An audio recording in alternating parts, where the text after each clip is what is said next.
$100 MBA Show, and today is a Q&A Weekends episode where we answer your question right here on the show.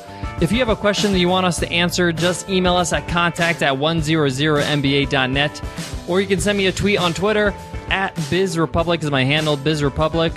As always, I'm your host, your coach, your teacher, Omar Zenhom. I'm also the co-founder of the $100 MBA, a complete business training and community online. Make sure you check out some of our free guides, our free course over at 100mba.net. And today's question comes from Clark. And Clark asks, what is the minimum amount of money that I need to start an online business? A very interesting question, Clark. I will get into the details, and I might surprise you. So let's get into today's episode. Let's get down to business.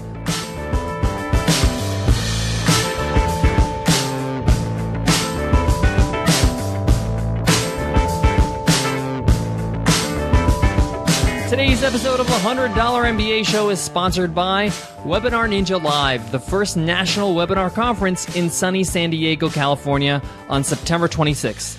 Learn from the masters of webinars like New York Times bestseller Michael Port, John Lee Dumas, Clay A. Bear, Mario Brown, Jason Zook, Kate Erickson, Grant Baldwin, myself, Nicola, and a whole lot more. Learn everything from marketing your webinar, building your audience, selling on a webinar, and the best tips on the tech of webinars as well.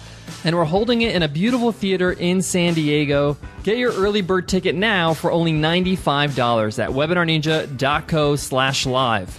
That's webinarninja.co/live. So Clark asks, what's the minimum amount of money that I need to start an online business?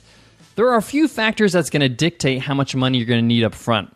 First of all, what are you selling online? If you're selling physical goods, like you have an online e-commerce store, then you're going to need some money for stock, especially if this is something that you are creating yourself. You're selling products that you've created. If you're drop shipping, that's a different story. And I've had an online business like this, and it was a lot of money up front. I created my own clothing line, and I had to invest a whole lot of money before I even opened my doors, my online doors, that is.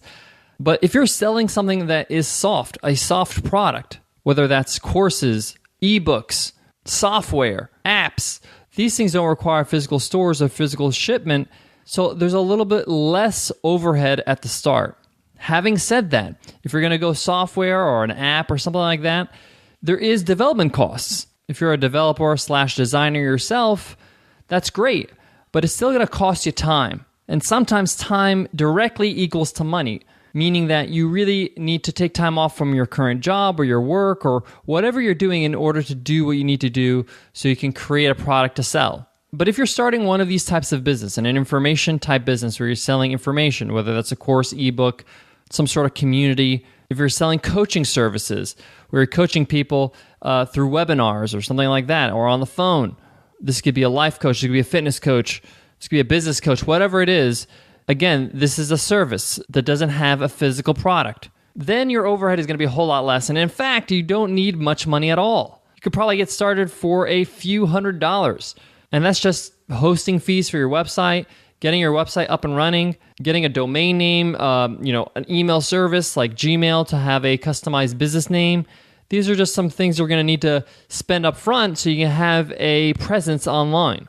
I would say the minimum amount of money that you would need to start an online business, if it's based on information or coaching, would be roughly $500.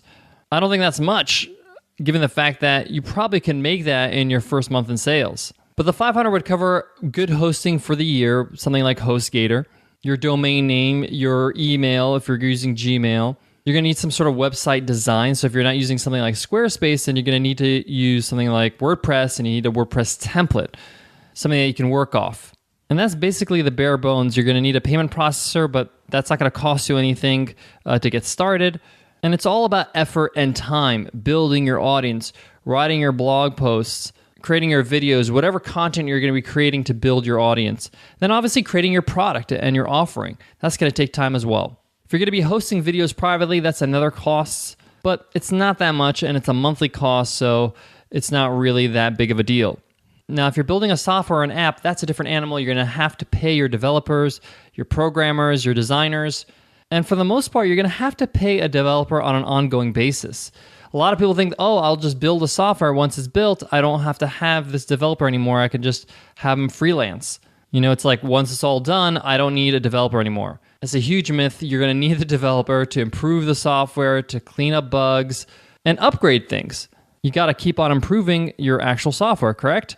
You got to stay competitive. So that's something you need to consider if you're running a software business. And the rates will vary depending on expertise, where they're located, all that stuff. So as I said at the start, it depends on what you're selling online. But if it's information, if it's coaching, if it's a service, it's not going to cost you more than $500 to get started. But the point here is get started. Even if you don't have that $500, you want to get started with only $300, take the first steps, get a website, start hosting it, get a domain name, start building your library of information, whether that's a blog or a podcast or a video show or whatever it is. Have something for people to chew on your website. Make sure you're collecting email addresses through an email marketing service. You can get started with MailChimp, which is completely free. I think you get about 2,000 subscribers to get started for free. But the point here is that you have very little excuse to get started. Saving a few $100s is not going to take you too much time or too much effort to get your business off the ground. All right, Clark, I hope that answered your question. And if any of you guys have a question, please email us at contact@100mba.net. We'll add it to our list. We'll answer it right here on Q&A Weekends. Tomorrow we got a question from Dan. And Dan asks, would you recommend using a forum or a Facebook private group for my community?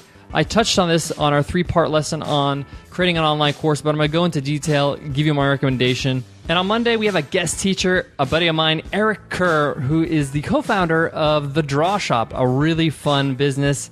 He's going to be